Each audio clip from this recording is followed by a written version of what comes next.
So we're wrapping up a week of dreaming, and I'm hoping that you've taken some time and just gone a little bit, even if it's just in your own quiet space, just gone a little bit like insanely happy and jumping up and down with joy when you start thinking possibly about this. And if you want to have a conversation with us, if you want to meet over a cup of coffee and you just want to talk about all these things that we're going to do in the restoration, please by all means feel free to contact me. I would love to have this conversation with you.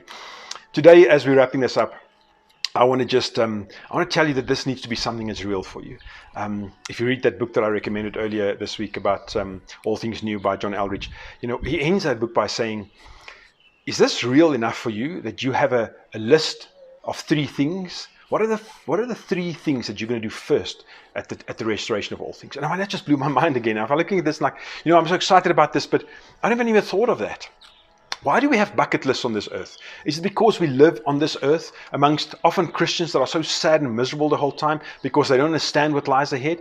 Do we have bucket lists because we want to have stuff done? Is that the reason why we live the way we live? Is because we're just thinking about how boring eternity is going to be, so we have to get everything done right now? Guys, you have to understand that it is going to blow our minds like you cannot even begin. Our minds are too small to understand this. So if you're not prepared to start dreaming about this, then how on earth will you start comprehending just a little bit of what this can be like? One of this, some of the stuff that he mentions there that I want to encourage you with today is I want to encourage you to start thinking about the first 3 things that you're going to do with the restoration.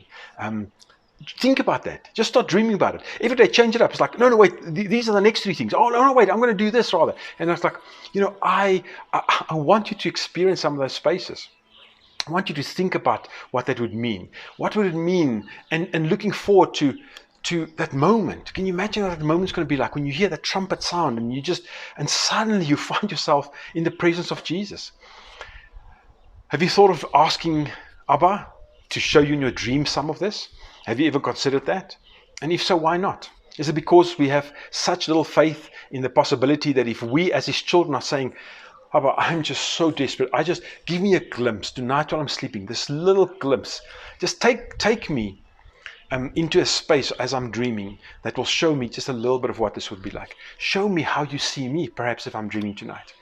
And when I wake up tomorrow morning, it's not there. So it's just like, are we doing like, yeah, of course it was not going to be there because that's what I expected. Or we're just going to go like, tonight again, I'm just here. I'm going to keep on trying because this is what I want, because this is what I live. I want to see it. I want to see that restored environment.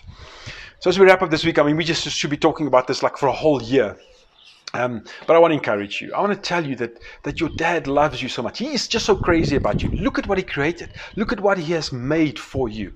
And I want you to share in some of that excitement, that you would just go like, I cannot wait to spend that, and what it's going to be like, and how I'm going to just start finding people, like-minded people that you can have a conversation with, that just get excited about.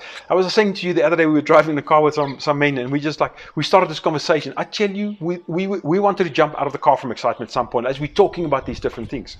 So do that. Find yourself in those spaces. They are healthy spaces for our souls.